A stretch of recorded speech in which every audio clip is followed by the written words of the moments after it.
Hello, everybody, and thank you for joining us today. We are super excited to be here in Boone, North Carolina, joined by Congresswoman Virginia Foxx, who represents this part of the state. I'm thrilled to be down here in the Tar Heel State.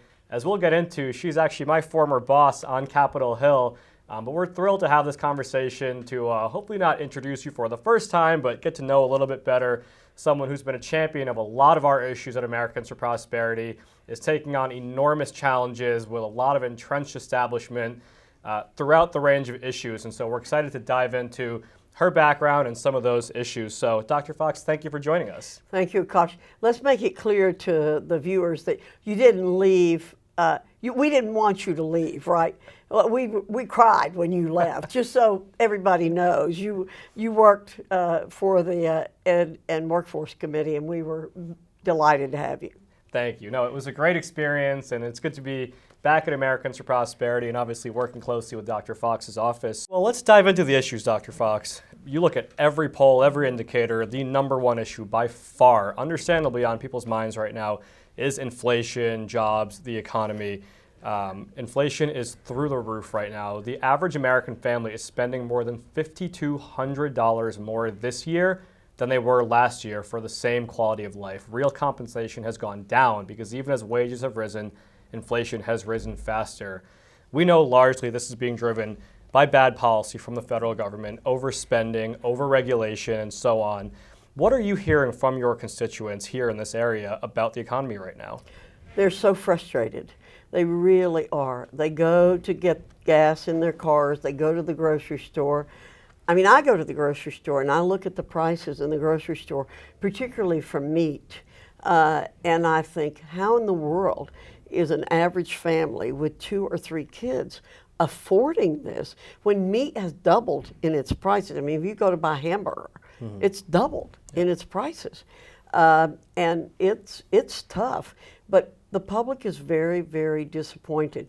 They want us to do something, but I try to explain to them elections have consequences, and unfortunately, it's going to be difficult to do anything with the policies coming out of the Biden administration. But I agree with you. It's overregulation. If you look back at the Trump years, and this is not really political in a sense, but you just look, we diminished the number of regulations. And I think that has much to do with what happened. And the president would say that over and over again, as tax cuts did.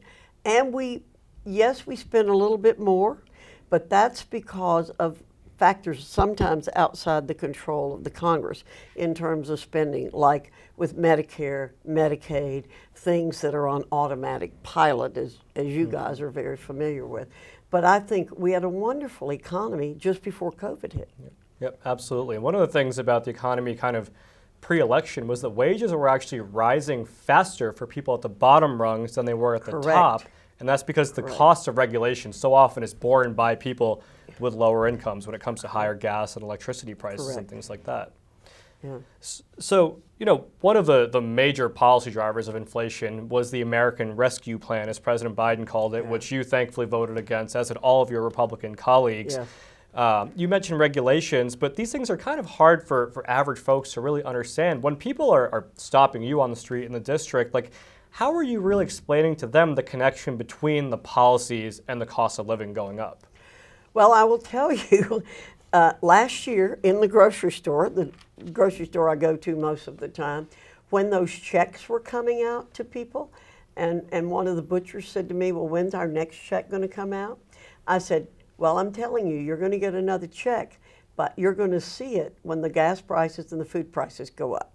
You're going to be really, really sorry that you were looking for those checks to come to you. And that's what I've explained to people, is when the government goes so much into debt, as it has, and it takes money out of the private sector, which it has done, then there's less money in the private sector to create more productivity and to improve the economy. The government never improves the economy. The government always makes it worse. And again, people will understand that if you explain it in just very common layman's terms. How long can you keep spending more than you're bringing in? Not long, they say to me. I mean, how many months can you spend more than what you've got? Not long.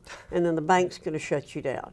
And so people get it if you put it in simple terms. Yeah, absolutely. And you know, one of the great ironies is despite his poll numbers falling and the inflation numbers going up, President Biden is still pushing for another partisan $1 trillion spending bill, and they're trying to figure out what's going to be in it and what, you know, tax giveaways and welfare programs and things like that. So, you know, what do you see the future outlook, and what are you telling people that, you know, even if some of these things might sound good on their face, what the impact might be if, you know, Pelosi, Schumer, and Biden get another $1 trillion partisan spending bill through Congress before the end of the year? Well, I will just make the connection for them, but you're absolutely right.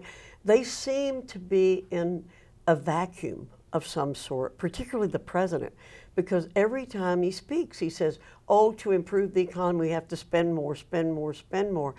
It's just mind-boggling to me, and I think mind-boggling to other people, that they seem to be so disconnected from reality. And I'll just keep explaining it to people that that's the wrong way to go. Yeah, absolutely. And last thought on this, one of the things I think as consumers, we see gas prices on the side of the road, you know, but unless we're really looking at price tags at, you know, in the grocery store, things like that, we might not actually even know what's coming down the pike as far as what employers are dealing with. Now, when it comes to industry, agriculture, shipping, transportation, manufacturing costs, I mean, what are you hearing? What is it that normal folks might not be aware of that they're not seeing on the side of the road when it comes to cost increases? Well, people can't buy fertilizer.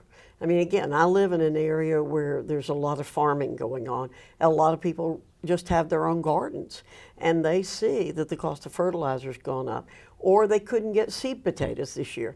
I went to a couple of hardware stores. We grow a small garden every year. We grew up that way, and we still do it. And you can't find seeds anywhere.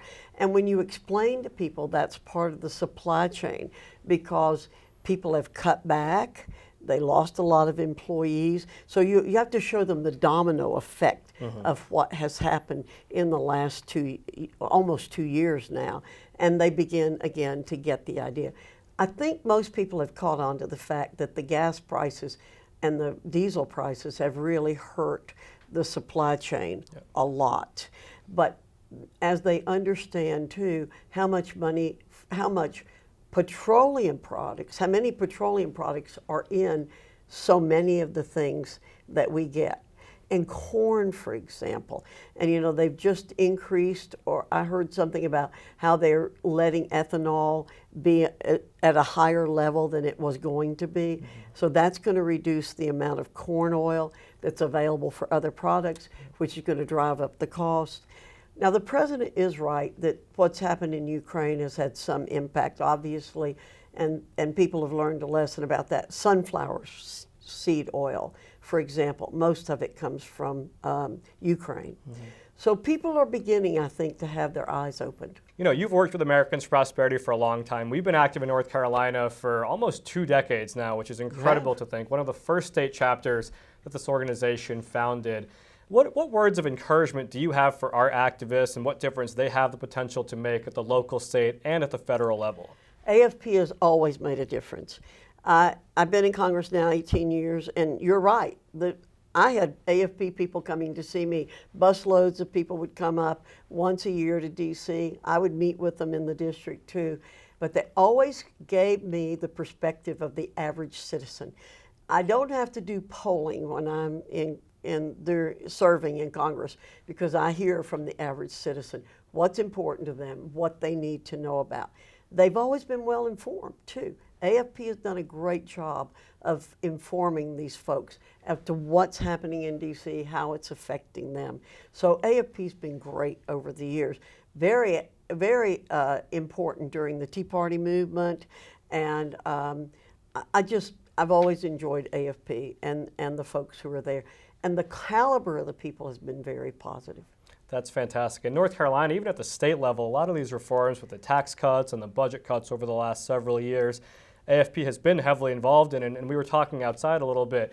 about how, so often you've got entrenched special interests asking for bailouts and tax carve-outs and this and that, but no one's really advocating for the average citizen, and I know that's something that you take great pride in working with AFP on. Well, I tell people all the time, when they ask me to spend money, I think about my constituent who lives in a single-wide trailer at the end of a dirt road, a single-wide 40-year-old trailer.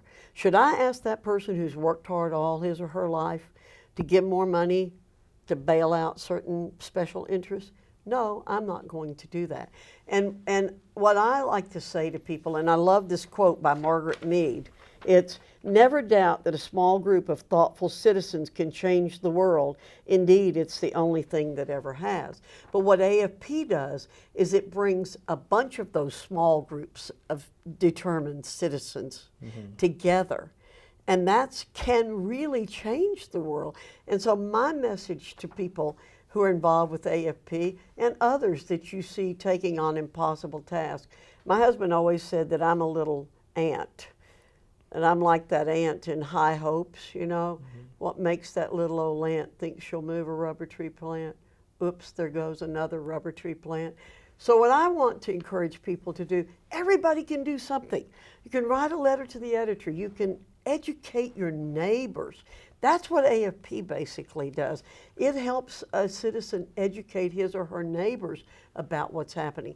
And that's how you have a grassroots change in the country. We need it more than ever.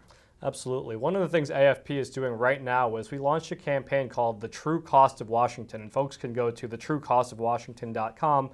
We're going to gas stations, grocery stores, bakeries, diners, and we're showing people the real costs of the inflation that we talked about. We're dropping the price of gas down to pre-Biden levels, so people can see how much more they're paying for gas, and in the process, educating them on the policies that are making their lives more expensive. So exactly what you're talking about. Again, that's thetruecostofwashington.com. Well, thank you so much for joining us this afternoon, Dr. Foxx. Oh, it's been a delight. Folks, hopefully this has been informative and enjoyable. For those of you who want to join Americans for Prosperity, as Dr. Foxx mentioned, you can always go to our website, americansforprosperity.org, become an activist with us, and learn more about our campaign, The True Cost of Washington.com. Dr. Foxx, thank you so much again for joining us, and it's great to be here. Thanks for coming to the most beautiful part of the world. It's fantastic. Thanks, everybody.